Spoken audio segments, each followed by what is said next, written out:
আজকে মা কোনটা দিয়ে প্রথম ভাতে খাবো তুমি বলো। তোর যেটা ইচ্ছে তুই খা না, এটা আমার জিজ্ঞেস করার কি আছে? এখানে দিয়েছো তুমি হচ্ছে কি মুসুর ডাল সেদ্ধ পেঁয়াজ দিয়ে। এইটা কালকে চচ্চড়ি ছিল, কালকে খুব ভালো। ঠিক আছে, প্রথমে তাহলে আমি মুসুর ডাল না, এটা দিয়ে খাই। সবটাই প্রথমে খেয়ে নে, প্রথমে ওদিক দিয়ে খেয়ে নে। প্রথমে এটা দিয়ে খেয়ে নাও। হ্যাঁ, সামনেরটা প্রথমে খাবি না। ভাতটা পরে এরকম করে আজকে কি করে দিলে মামা? ঠিক আছে খা, আর বেশি বকবক করলে করে দিয়েছি একটুখানি, ও বাটির মধ্যে দিয়েছে। এরকম করেছি। আমি এখন লক্ষ্য করছি ভাতটা তো দারুণ হয়েছে। হ্যাঁ, ওর উপরে একটা মাছ দিয়ে দিলে না দেখতে খুব ভালো লাগবে জানিস। এর উপরে আমি এই মুড়োটা চাপাও। মুড়োটা চাপাবো না, একটা খয়রা মাছ চাপাবো। না না না, মুড়োটা চাপাও। দাঁড়া আমি দিচ্ছি। ওরম ভাবে চাপিও না, তুই চুপ কর না, আমি ঠিক দিয়ে দেবো। এই দেখো, কেউ কিচ্ছু হবে না। এই দেখো। আর বন্ধুরা, এর ঘাড়ের উপরে একটা বেগুন দেওয়া যাবে না? আমি কিন্তু ঢোক গুলছি মা। এই ধর তো না, বেগুনটা ধর। রাখা যাচ্ছে? একদম রাখা গেছে। এই দেখো বন্ধুরা, আজকে আমার এইরকম ইলিশ, খয়রা আর ভোলা মাছ একসঙ্গে রান্না করেছি। নে খা, খেতে আনবো কর। আর দেরি করলাম না, বেগুনটা নামিয়ে দে বাবু। বেগুনটা নামিয়ে দাও, পড়ে যাবে এবার বেগুনটা।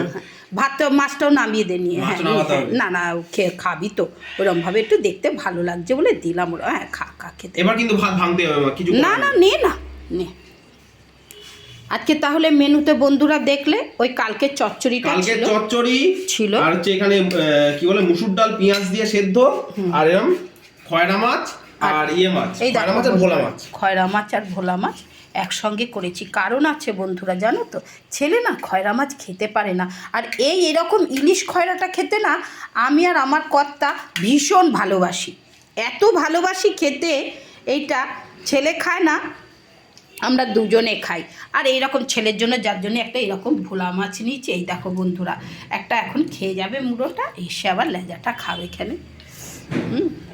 আর নিজেদের ভালো লাগলে, ছেলের খুব একটা কাটাও এখন মধ্যখানের পিস দাও না। তোকে যেটা তুই লেজাটা খাস, নয়তো হাত দিবি না, তাহলে আমি তুলে রেখে দেবো।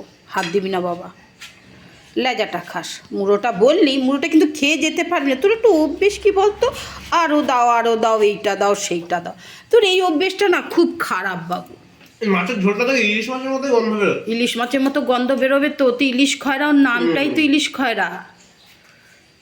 এ খুব ভালো লাগে রে খেতে। আর আমিও শুধু সর্ষে বাটা দিয়ে রান্নাটাও করেছি, শুধু সর্ষে বাটা দিয়ে।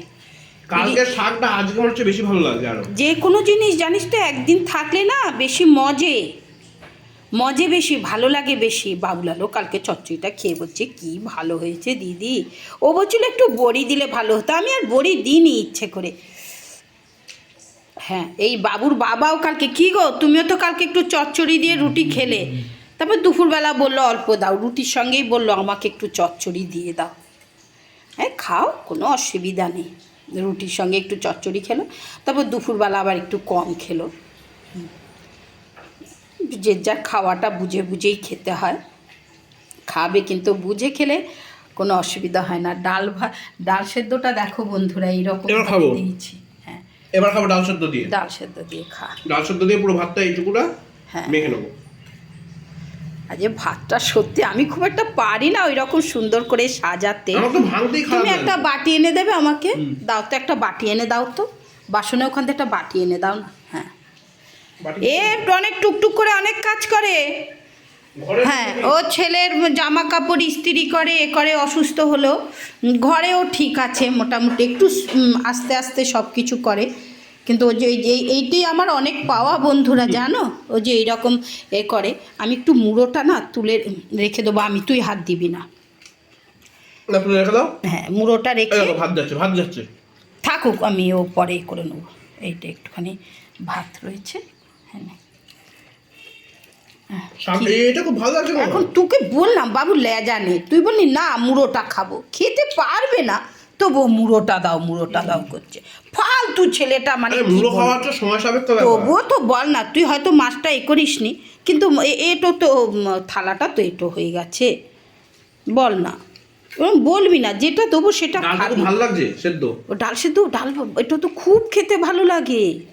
তোর বাবা ওই দিয়ে খুব ভালোবাসে খেতে। মুসুর ডালের সেদ্ধর একটা আলাদা টেস্ট আছে। খেয়ে নে টপ টপ করে। মাছটাও তাহলে দিয়ে দিচ্ছি। হ্যাঁ,